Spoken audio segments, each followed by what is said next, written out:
नमस्कार, आप देख रहे हैं यच भारत न्यूज़। यच भारत न्यूज़ में आपका स्वागत है।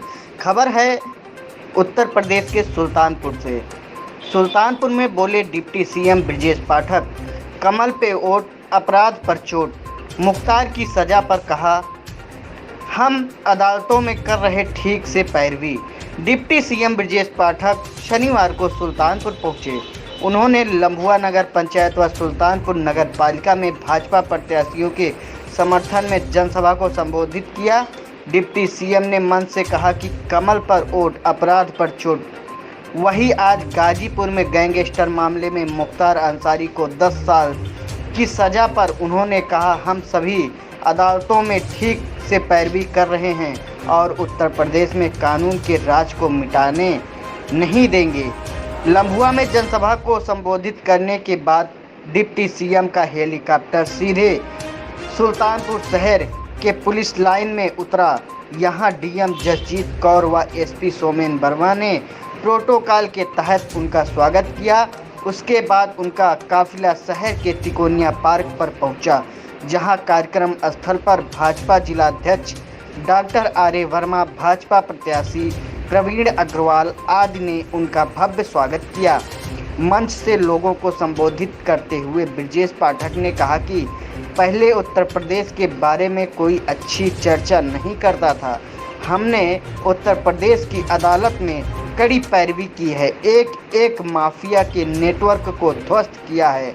आज उत्तर प्रदेश में या तो उत्तर प्रदेश के माफिया हैं या तो जेल में हैं। हमने अपनी आंखों से देखा है, एक एक गाड़ी में 10-10 बंदूकें भर के चलते थे। किसी माता बहन को, किसी व्यवसायी को, किसी बुजुर्ग को धमकाने का काम करते थे, माफिया अतीक का नाम लिए बगैर। डिप्टी सीएम ने कहा कि सपा के राज में तो आप जानते हैं क्या होता था। सपा के लोग खाली दुकान, मकान व प्लाट कब्जा करने का काम करते थे। समाजवादी पार्टी के लोग नारा लगाते थे, समाजवादी पार्टी का नारा है खाली प्लाट हमारा है। उन्होंने कहा कि आज हालत क्या है, गुंडे, बदमाश और माफिया गले में तख्ती लगाकर अपने जीवन की भीख मांगने का काम कर रहे हैं। यच भारत के लिए सुल्तानपुर से आशीष मिश्रा की रिपोर्ट।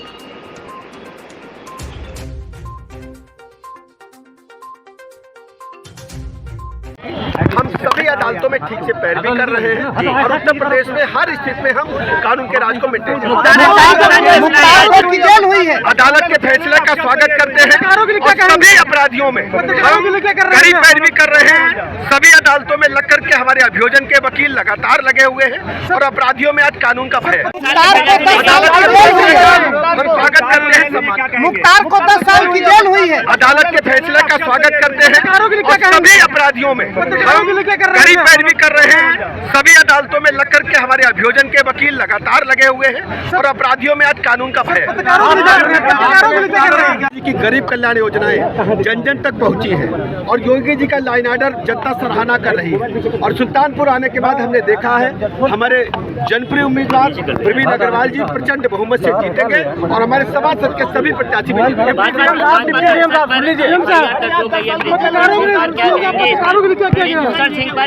आप जानते हैं आज मुख्तार प्रदेश में भारतीय जनता पार्टी के योग्य उम्मीदवार, कर्मठ उम्मीदवार प्रवीण अग्रवाल ऐतिहासिक मतों से जीत रहे हैं। ऐसा भरोसा यहां पर उमड़े जन समुदाय के बाद मैं कह सकता हूं। भारतीय जनता पार्टी में आदरणीय प्रधानमंत्री नरेंद्र मोदी जी की गरीब कल्याण योजनाएं जन जन तक पहुंची हैं और योगी जी का लाइन आर्डर जनता सराहना कर रही है। और सुल्तानपुर आने के बाद हमने देखा है हमारे जनप्रिय उम्मीदवार प्रवीण अग्रवाल जी प्रचंड बहुमत से जीतेंगे और हमारे सभासद के सभी प्रत्याशी भी जीतेंगे।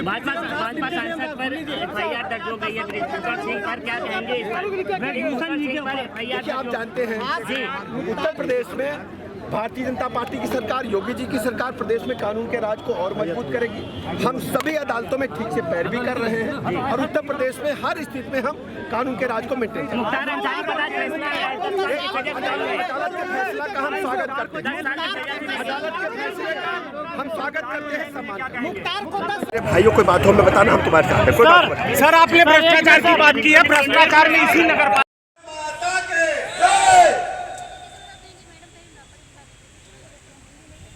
सुल्तानपुर नगर पालिका परिषद के चुनाव में आयोजित चुनावी जनसभा में हमारे बीच में उपस्थित हैं उत्तर प्रदेश भारतीय जनता पार्टी के प्रदेश मंत्री, सुल्तानपुर के जिला प्रभारी आदरणीय शंकर गिरी जी, भारतीय जनता पार्टी के लफंगों का राज्य था। उत्तर प्रदेश के बारे में कोई चर्चा अच्छी नहीं करता था। आज हम कह सकते हैं कि उत्तर प्रदेश में कोई भी माफिया गिरोह सक्रिय नहीं है। हमने अदालत में कड़ी पैरवी की है, एक एक माफिया के नेटवर्क को ध्वस्त किया है। आज उत्तर प्रदेश में या तो उत्तर प्रदेश से बाहर माफिया है या जेल में है। उत्तर प्रदेश में किसी माफिया को सुल्तानपुर की सड़कों पर विचरण करने की हैसियत नहीं है। हमने अपनी आंखों से देखा है, एक एक गाड़ी में 10-10 बंदूकें भर करके चलते थे।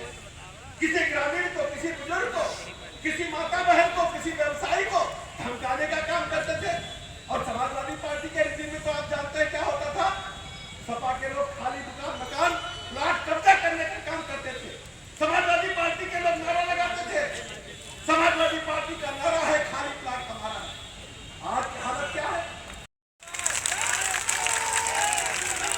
मैं आता हूँ, मेरे भाई बेटा, लखनऊ में बैठ करके मैं काम करूंगा और जब सुल्तानपुर बुलाएंगे सुल्तानपुर आ जाऊंगा।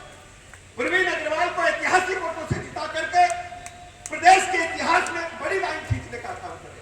सुल्तानपुर ऐतिहासिक जगह है, मुझे पता है यहाँ से निकली चिंगारी पूरे देश में, पूरे प्रदेश में जाएगी। इन्हीं लफ्जों के साथ अपनी बात समाप्त करता हूँ। हमारे जो समाज सबके भाई प्रत्याशी है, बेहतर होगा हम उसको वोट देंगे, बेहतर प्रवीण है, ये मैं कह के जा रहा हूँ और मैं भरोसा दिलाता हूँ बेहतर से बेहतर प्रवीण है। मैं भरोसा दिलाता हूँ कि केंद्र की सारी योजनाओं को, प्रदेश की सारी योजनाओं को सुल्तानपुर नगर में लागू करके सुल्तानपुर को एक मॉडल नगर के रूप में डेवलप करने की जरूरत है। आप सबको लग रही है, हम जानते हैं कि चुनाव बहुत अच्छा है, लेकिन अच्छे में और अच्छा होना चाहिए। कौन उत्तर प्रदेश को बेहतर चला रहा है? हमें ट्रिपल इंजन की सरकार चाहिए। राष्ट्र में, देश में यानी मोदी जी, उत्तर प्रदेश में योगी जी और हमारे यहाँ पर हमारे अध्यक्ष जी आदरणीय प्रवीण कुमार अग्रवाल जी बेहतर काम करते हैं। हम लोग बाजार छोटा छोटा सामान लेने के लिए जाते कि नहीं जाते? जाते। सबसे अमल पर वोट, अपराध पर चोट, इस नारे को सफल बनाने का काम करें। हर प्रदेश से माफिया राज को समाप्त करेंगे, अपराध को समाप्त करेंगे। हमारी बहनें बैठी 2017 से पहले 4 बजते बजते अम्मा कहने लगती थी बिटिया आ जाओ, अंधेरा हो रहा, जल्दी आ जाओ। आज हमारी बहनें निर्द्वंद होकर रात को 12 बजे भी चौराहे पर जा सकती हैं।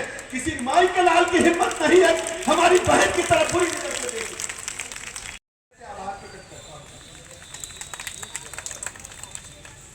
नगर पालिका का चुनाव कुछ दिनों के बाद होने वाला है।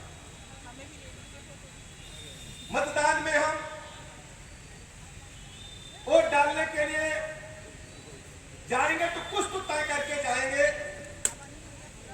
कि हम किस प्रत्याशी को वोट देने वाले हैं और क्यों देने वाले हैं बीजेपी के प्रत्याशी को वोट।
नौजवानों की बात आई। पहले क्या होता था, बच्चे सरकारी नौकरी के लिए फार्म भरते थे, मेहनत करते थे, रिजल्ट आता था तो एक ही बिरादरी के लोग पास हो जाते थे। घोटाले दर परत खुदते जा रहे थे। उदाहरण के लिए चाहे कोयला घोटाला हो, चाहे सेना के बने भवनों में घोटाला हो,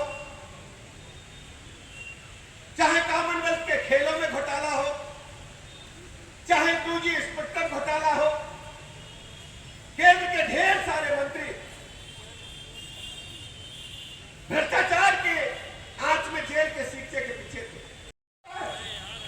कोई दुकान चौराहे पड़ा हो तो तिरंगा झंडा लगा के कब्जा कर लेते थे। आज हालत क्या है, गुंडे बदमाश माफिया गले में तख्ती लटका करके अपने जीवन की भीख मांगने का काम कर रहे हैं। आज व्यवसायी को हमारे